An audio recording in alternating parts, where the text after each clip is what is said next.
Hi dears, good morning. എല്ലാവരും breakfast എല്ലാം കഴിച്ച് സുഖമായിട്ടിരിക്കുന്നു വിശ്വസിക്കുന്നു. അപ്പോൾ നമുക്ക് അടുത്ത വിശേഷം എന്താണെന്ന് നോക്കാം. ഒരാളിങ്ങനെ ബിസിനസ്സും കാര്യങ്ങളെല്ലാം തകരുന്ന സമയത്ത് പടുകുഴിയിലേക്ക് പോകുന്നത് പോലെ അവർക്ക് തോന്നും. അതിപ്പോൾ എല്ലാ മനുഷ്യരുടെ കാര്യവും അങ്ങനെ തന്നെയാണ്. കൃഷ്ണൻ അങ്ങനെ തന്നെയാണ്. അവൻ കൺമണിയോട് പറയുന്നൊരു കാര്യമുണ്ട്, ഏട്ടൻ വന്നു, ഇനി ഞാനിവിടെ വേണ്ട. എനിക്ക് സപ്പോർട്ടായിട്ട് അച്ഛനും ബാക്കിയുള്ള എല്ലാവരും കൂടെ നിൽക്കുമ്പോൾ ഏട്ടൻ അത് വല്ലാതെ മനപ്രയാസം ഉണ്ടാവും. ഈ കുടുംബത്തിൽ ഏറ്റവും ചേർന്ന് നിൽക്കേണ്ടത് ഏട്ടനാണ്, അല്ലാതെ ഞാനല്ല. ഞാനിവിടുത്തെ ആരുമല്ല.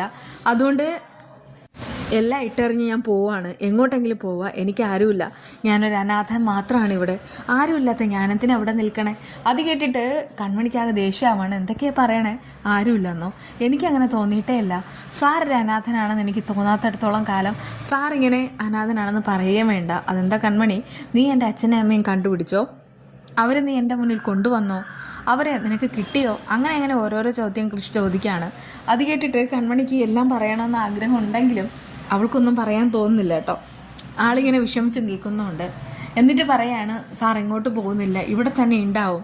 ഇതൊന്നും ഒരു അവസാനമല്ല, ഇതൊക്കെ ഒരു ആരംഭമായിട്ട് കണ്ട് സാറ് സമാധാനത്തിലും സന്തോഷത്തിലും ഇരിക്കണം എന്ന് തന്നെയാണ് എൻ്റെ ആഗ്രഹം. അത് കേട്ട് കൃഷിന് ഒരല്പം ആശ്വാസം തോന്നുന്നു. അങ്ങനെ രാഹുലിനെ കാണാനായിട്ട് കൺമണി പോവാണ് കേട്ടോ. എന്നിട്ട് പറയുന്നുണ്ട്, രാഹുൽ, എനിക്ക് ചില കാര്യങ്ങൾ അറിയണം. അതിന് താൻ ആരാന്ന് ചോദിക്കുന്നു. ഞാൻ ആരാണെന്നൊന്നും താൻ ചോദിക്കേണ്ട. എന്തിനാണ് നീ ക്രിസ് സാറിനെ ഇത്രയേറെ ദ്രോഹിച്ചത്? ക്രിസ് സാറാണെങ്കിൽ ഒരിക്കൽ പോലെ നിൻ്റെ പിന്നാലെ വന്നിട്ട്, രാഹുൽ എനിക്ക് ബിസിനസ് തുടങ്ങണം, ഞാനും കൂടെ വരാമെന്നൊന്നും പറഞ്ഞിട്ടേ ഇല്ല. പക്ഷെ നീ ആണെങ്കിൽ അങ്ങോട്ട് പോയിട്ട് സാറിനെ ഇളക്കിയിട്ട് സാറ് ബിസിനസ് തുടങ്ങാൻ നേരത്തെ ഇത്രയേറെ ചതി ചെയ്ത നീ എന്തോരം മനുഷ്യനാണ്. ഞാൻ ആദ്യം നിന്നെക്കുറിച്ച് ഒരുപാട് പുകഴ്ത്തി പറഞ്ഞു, എന്നിട്ടിപ്പോൾ നീ തന്നെ അത് തിരുത്തിച്ചു. അത് കേട്ടിട്ട് അവൻ പറയുന്നുണ്ട്, ഇതൊക്കെ പറയാൻ നിനക്ക് എന്ത് അധികാരമുള്ളത്? അധികാരം എനിക്കില്ലായിരിക്കും, അധികാരമുള്ള ആളുടെ വരുന്നു എന്ന് പറഞ്ഞിട്ട് കൃഷിനെ കാണിച്ചു കൊടുക്കുന്ന കേട്ടോ. ആ സമയത്ത് കൃഷി അങ്ങോട്ട് വരുന്നുണ്ട്. എന്നിട്ട് പറയുന്നുണ്ട്, എനിക്കറിയണം എന്തിനു വേണ്ടിയാണ് നീ എന്നെ ചതിച്ചതെന്ന്. ഞാനായിട്ട് ഒന്നും എടുത്തു ചാടി ഒന്നും ചെയ്തിട്ടില്ല. നീ തന്നെയാണ് എൻ്റെ പിന്നാലെ വന്നത്. മാനസയും ജയ്മോഹനെയും അവരെ രക്ഷിക്കാൻ വേണ്ടിയിട്ടാണ് നീ എന്നെ ചതിച്ചതെന്ന് എനിക്കിപ്പോൾ മനസ്സിലാവുന്നു. മുൻപൊക്കെ മാനസയുടെയും ജയ്മോഹൻ്റെയും കാര്യങ്ങൾ പറഞ്ഞാൽ നിനക്ക് എന്നോട് എന്തോരം ദേഷ്യമായിരുന്നു. നീ പലപ്പോഴും പറഞ്ഞിട്ടുണ്ട്, അവർ മുന്നിൽ വന്നു നിന്നാൽ മുഖത്തടിക്കുമെന്ന്. അത്രമാത്രം ദേഷ്യം വൈരാഗ്യമുള്ള നീ എങ്ങനെയാണ് അവരുടെ പിന്നാലെ പോയതും അവരുടെ കൂടെ ആയതെന്ന് എനിക്ക് എത്ര ആലോചിച്ചിട്ടും പിടികിട്ടുന്നില്ല രാഹുൽ. അതുകൊണ്ട് നീ സത്യം പറയും എന്നൊക്കെയാണ് കൃഷി പറയുകയാണ്. അപ്പോഴേക്കും അവൻ പറയുന്നുണ്ട്, ഇല്ല, ഒരു കാരണവശാലും എൻ്റെ പിന്നാലെ വരണ്ട, എനിക്ക് പറയാൻ താല്പര്യമില്ല. നീയായിട്ട് ബിസിനസ് ചെയ്യാനായിട്ട് എനിക്കൊരു താല്പര്യമില്ല. അതിന് ബിസിനസ് ചെയ്യണമെന്നോ പണം ഇറക്കണമെന്ന് പറഞ്ഞിട്ട് ഞാനായിട്ട് വന്നതല്ല, എല്ലാം നീയായിട്ട് ഒരുക്കിയതാണ്. എന്നിട്ടിങ്ങനെ പറയുന്നത് ചെറ്റത്തരം തന്നെയാണെന്ന് കൃഷ്ണൻ പറയുന്നു. ആ സമയത്ത് രാഹുൽ ചോദിക്കുന്നുണ്ട്, നീ എന്തെന്നെ കൊല്ലാൻ നോക്കുകയാണോ? അതെ, എനിക്ക് അങ്ങനെ ചെയ്യണമെന്നുണ്ടെങ്കിൽ നിൻ്റെ വീട്ടിൽ കയറി ചെയ്യാനും അറിയാം. ഒന്നിനും മടിയില്ലാത്തവനെ ഞാനെന്ന് നിനക്കും അറിയാം. നിൻ്റെ കാല് വേണേലും ഞാൻ എടുക്കും. അതൊന്നും എന്നെ സംബന്ധിക്കുന്ന കാര്യങ്ങളേ അല്ല. പക്ഷെ സത്യം അറിയണം. അതിനിടയ്ക്ക് അവൻ മനസ്സില്ലെന്നൊക്കെ പറഞ്ഞിട്ട് പോകാൻ നോക്കുമ്പോൾ കൃഷി അവൻ്റെ ഷർട്ടിൽ കുത്തി പിടിക്കുകയാണ്. എന്നിട്ട് പറയുന്നുണ്ട്, നീ ഓർത്ത് വെച്ചോ, കൃഷി ഇവിടം കൊണ്ട് തീരില്ലടോ. കൃഷി ജയിക്കും, ജയിച്ചു കയറും. ആ സമയത്ത് നീയൊക്കെ എൻ്റെ മുന്നിൽ വന്ന് നിൽക്കും. ഈ പറയുന്നത് കൃഷി തന്നെയാണ്. ആ സമയത്ത് ഒരുവിധം രക്ഷപ്പെട്ട മട്ടിൽ അവൻ അവിടെ നിന്ന് പോവാണ് കേട്ടോ. ഇത്രയും മതിയോ എന്ന് കൺമണിയുടെ കണ്ണിൽ നോക്കി കൃഷി ചോദിക്കുന്നുമുണ്ട്. മതി, അടിപൊളി, തൽക്കാലം ഇത്രയും മതിയെന്ന് അവളിങ്ങനെ അറിയിക്കുകയാണ്. അങ്ങനെ ഈ മാനസയാണെങ്കിൽ രാഹുലിനെ കാണാനായിട്ട് പോകുന്ന സമയത്ത് തന്നെ അവൻ പറയുന്ന ഒരു കാര്യമുണ്ട്. അതെ, ഇന്ന് നമുക്ക് എങ്ങോട്ടെങ്കിലും പോകാം. ഞാനാണെങ്കിൽ തനിക്ക് വേണ്ടി കുറച്ച് സമയം ഫ്രീ ആക്കി വെച്ചിട്ടാണ് വരുന്നത്. എന്തായാലും താൻ കാരണമാണ് എൻ്റെ അച്ഛനും ഞാനും ജയിച്ചത്. അതിന് എത്ര നന്ദി പറഞ്ഞാലും മതിയാവില്ല. തനിക്ക് എന്താഗ്രഹം ഉണ്ടെങ്കിലും ഞാൻ നടത്തി തരും. താനാണ് ഞങ്ങളുടെ ബലം എന്നൊക്കെ പറയുന്നുണ്ട്. അത് കേട്ട് അവന് ഒത്തിരി സന്തോഷമാണ്. എന്നിട്ട് പറയുന്നുണ്ട്, അതെ, എന്നോടൊപ്പം വന്നാൽ മാത്രം മതി. ഞാനിപ്പോൾ കൃഷിനെ കണ്ടിരുന്നു. അവനാണെങ്കിൽ ഭയങ്കരമായിട്ട് എന്നോട് ദേഷ്യപ്പെട്ടു, തല്ലാൻ വന്നു. ഞാൻ നിന്നോടൊപ്പം നിൽക്കുന്നെന്ന് അവന് മനസ്സിലായി. അവൻ ഇപ്പോഴാണ് ശരിക്കും അനാഥനായതെന്നൊക്കെ മാനസ അറിയിക്കുകയാണ് കേട്ടോ. അങ്ങനെ അവർ പോകാനായിട്ടൊക്കെ തീരുമാനിക്കുന്ന സമയത്ത് അവളുടെ ഫോണിലേക്ക് ബലരാമൻ വിളിക്കുന്നു. അയ്യോ, എനിക്ക് അർജൻറ്റായിട്ട് പോകണം, കാരണം ബലരാമനാണ് വിളിക്കുന്നതെന്ന് മാനസ അറിയിക്കുന്നു. അത് കേട്ടിട്ട് രാഹുലിനകത്ത് ദേഷ്യമാവാണ്. അതിപ്പോൾ അങ്ങനെ എന്നോടൊപ്പം വരാമെന്ന് മാനസ പറഞ്ഞതല്ലേ.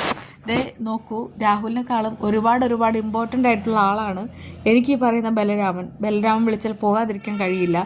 ബിസിനസ്സാണ്. ബിസിനസ്സിൽ എനിക്ക് വേണ്ടത് എനിക്ക് കിട്ടണം. അതുകൊണ്ട് തന്നെ എനിക്കിപ്പോൾ കളയാനുള്ള സമയമില്ല. വേറൊരു ദിവസമാവട്ടെ, ഞാൻ വരാം എന്തായാലും രാഹുൽ എന്നെ ഇപ്പോൾ നിർബന്ധിക്കരുതേ എന്നൊക്കെ പറഞ്ഞിട്ട് അവൾ അവിടെ നിന്ന് പോവാണ് കേട്ടോ.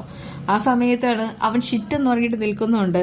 ഇപ്പോഴാണ് മാനസ യഥാർത്ഥത്തിൽ ആരാണെന്നുള്ള കാര്യമൊക്കെ അവന് മനസ്സിലാവുന്നത്. അതോടുകൂടെ അവനാണെങ്കിൽ അവളോട് വെറുപ്പ് നിറയാണ് ചെയ്യുന്നത്. ഈ സാഗറും ഈ സുജാതയും കൂടെ ഒരു ജോത്സ്യരെ കാണുകയാണ്. എന്നിട്ട് പറയുന്നുണ്ട്, എന്താണെന്ന് അറിയില്ല, വീട്ടിലാണെങ്കിൽ അടിക്കടി ഇങ്ങനെ പ്രശ്നങ്ങൾ ഉണ്ടായിക്കൊണ്ടേയിരിക്കുന്നു. ഓരോ ദിവസം ഓരോ പ്രശ്നങ്ങളാണ്, ഭയങ്കരമായിട്ട് പ്രശ്നം. ഇതൊക്കെ എന്ന് അവസാനിക്കുമെന്നോ എപ്പോൾ തീരുമെന്നോ ഞങ്ങൾക്കറിയില്ല. ഞങ്ങൾ രണ്ടുപേരും അതിൻ്റെതായ മാനസിക പ്രയാസത്തിലാണ്. ശരി, ഞാനൊന്ന് പ്രശ്നം വെച്ച് നോക്കട്ടെ എന്ന് പറയുന്നു. എന്നിട്ട് പറയാണ്, ഞാൻ പറയുന്നതിൻ്റെ എന്തൊക്കെയാണ് ചെയ്യേണ്ടതെന്നുള്ള പരിഹാരങ്ങൾ എല്ലാം നിങ്ങൾ ചെയ്യണം, അതൊക്കെ ചെയ്തോളാം. എന്താ കാര്യമൊന്ന് സുജാത തിരക്കുന്നു. വേറൊന്നുമല്ല, ഭവനത്തിൽ ഒരുപാട് പ്രശ്നങ്ങളുണ്ട്. അവിടെ നിങ്ങൾ എത്രയും വേഗം തന്നെ മാറണം. എത്രയും വേഗം എന്ന് പറഞ്ഞാൽ എത്രയും വേഗം. എന്തെങ്കിലും സംഭവിച്ചിട്ട് അവിടെ നിന്നിട്ട് കാര്യമൊന്നുമില്ല. അത് കേട്ട് സുജാത പറയുന്നുണ്ട്, അതിനെന്താ, ഞങ്ങൾ മാറാം, ഇന്ന് തന്നെ മാറാം. അതിയായിട്ട് സാഗർ പറയുന്നുണ്ട്, നീ എന്തൊക്കെയാ പറയുന്നത്? ഇന്ന് തന്നെ മാറാമെന്നോ? അതെങ്ങനെ നടക്കും? അതെങ്ങനെ സംഭവിക്കും? അതായത് പെട്ടെന്ന് വീട് മാറണമെന്ന് പറഞ്ഞാൽ അതൊന്നും പറ്റില്ല. വീട്ടിലെ പ്രശ്നങ്ങൾ ഒഴിയണമെന്നുണ്ടെങ്കിൽ വീട് മാറിയേ പറ്റുമെന്ന് ജോത്സ്യരും അറിയിക്കുകയാണ്. സുജാത പറയുന്നുണ്ട്, നമുക്ക് മാറാം, പിന്നീട് സൗകര്യം പോലെ എന്താണെന്ന് വെച്ചാൽ ചെയ്യാം. എന്തായാലും ഇപ്പോൾ വാടക വീട്ടിലെങ്കിലും മാറിയേ തീരൂ. അങ്ങനെ അവർ അവിടെ നിന്ന് മാറാനുള്ള തീരുമാനം എടുത്തിട്ട് പോവാണ് കേട്ടോ. കൃഷിൻ്റെ അടുക്കലേക്ക് കൺമണി വന്നിട്ട് എന്തിനാ വിളിച്ചതെന്ന് ചോദിക്കുന്നു. ഒരു പ്രധാനപ്പെട്ട കാര്യം പറയാനുണ്ട്. ബിസിനസ് തുടങ്ങാനുള്ള ആശയങ്ങൾ പറഞ്ഞു തന്ന അദ്ദേഹം ഇല്ലേ, എന്നെ വിളിച്ചിട്ടുണ്ടായിരുന്നു. അത് കേട്ട് കൺമണി പറയുന്നുണ്ട്, അടുത്ത പ്ലാൻ എന്താണെന്ന് നോക്കാനായിരിക്കും. അങ്ങനെയൊക്കെ ചോദിക്കാനായിട്ട് അയാൾ എൻ്റെ അമ്മാവനല്ലേ. അത് കേട്ട് കൺമണി പറയുന്നുണ്ട്, അമ്മാവൻ, ഈ പറയുന്ന അമ്മാവനെല്ലാം ചെയ്ത് തരണമെന്നുണ്ട്, പക്ഷെ ഒന്നുമില്ല. അതാ പറയുന്നത്, പ്രേമിക്കുന്നതിന് മുൻപ് ആ പെൺകുട്ടിക്ക് സാഹചര്യങ്ങൾ ഉണ്ടോ എന്നുള്ള കാര്യം നോക്കണമെന്ന്. അത് കേട്ട് കൃഷിയാണെങ്കിൽ ദേഷ്യപ്പെട്ട് നോക്കുന്നുമുണ്ട്. എന്നിട്ട് അവരാണെങ്കിൽ അവിടേക്ക് പോവാണ് കേട്ടോ. പോകുന്ന സമയത്ത് സാറ് വരികയാണ്. എന്നിട്ട് പറയുന്നുണ്ട്, കൃഷിൻ്റെ അവസ്ഥ എനിക്കറിയാം, എന്നാലും അടുത്ത പ്ലാൻ എന്താണ്? നിങ്ങൾക്കാണെങ്കിൽ ഒരു ബിസിനസ് തുടങ്ങാം, അതിന് വേണ്ടിയിട്ട് ലോൺ അപ്ലൈ ചെയ്താൽ കിട്ടുകയും ചെയ്യും. അത് കേട്ട് കൃഷിന് ഭയങ്കരമായിട്ട് സന്തോഷമാവാണ്. ഇനി ആ ഒരു വഴിയിലേക്കാണ് ആളിങ്ങനെ പോകാൻ പോകുന്നത്. വീഡിയോയിൽ കാണുന്നത് ശീമച്ചക്ക തോരനാണ്. അതിൻ്റെ ഒരു കറിയുടെ വീഡിയോസ് ഞാൻ നേരത്തെ ഇട്ടിട്ടുണ്ടായിരുന്നു. ഇത് ഭയങ്കര സിമ്പിളാണ്. അതായത് ഇത് കട്ട് ചെയ്തെടുത്തിട്ട് ഞാൻ ഉപ്പുവെള്ളത്തിൽ വച്ചിട്ടുണ്ടായിരുന്നു കേട്ടോ. അതായത് ഫ്രിഡ്ജിൽ വെച്ചിട്ടുണ്ടായിരുന്നു. എന്നിട്ടാണ് രാവിലെ തണുപ്പ് മാറ്റിയിട്ട് ആ വെള്ളമെല്ലാം കളഞ്ഞിട്ട് നന്നായിട്ട് വാഷ് ചെയ്തെടുത്തത്. പിന്നീട് നമ്മുടെ തോരൻ്റെ ആ ഒരു അരപ്പെല്ലാം ചേർത്തിട്ട് എടുത്തിട്ടുമുണ്ട്. ഇത് ആണെങ്കിൽ വളരെ സിമ്പിളാണ്. സിമ്പിളായിട്ടുള്ള തോരനാണെങ്കിലും എനിക്ക് തോന്നുന്നത് ടേസ്റ്റിലാണെങ്കിൽ ഭയങ്കര മുൻപന്തിയിലാണ്. നമുക്ക് ഇത് കഴിക്കുമ്പോൾ ഗ്യാസിൻ്റെ പ്രശ്നം എന്തെങ്കിലും വരാതിരിക്കാനായിട്ട് ഈ അരപ്പ് കൂട്ടുന്ന സമയത്ത് ഒരു തുണ്ട് വെളുത്തുള്ളി കൂടെ ചേർത്തിട്ട് വേണം ഇതൊന്ന് അരപ്പായിട്ടെടുക്കാൻ. എന്നാൽ വലിയ പ്രശ്നം വരില്ല എന്ന് ഞാനാണെങ്കിൽ കേട്ടിട്ടുണ്ട്. എന്തായാലും അത് സത്യമാണ് കേട്ടോ. പിന്നെ അടുത്ത വിശേഷമായി നമുക്ക് വീണ്ടും കാണാം. ബൈ.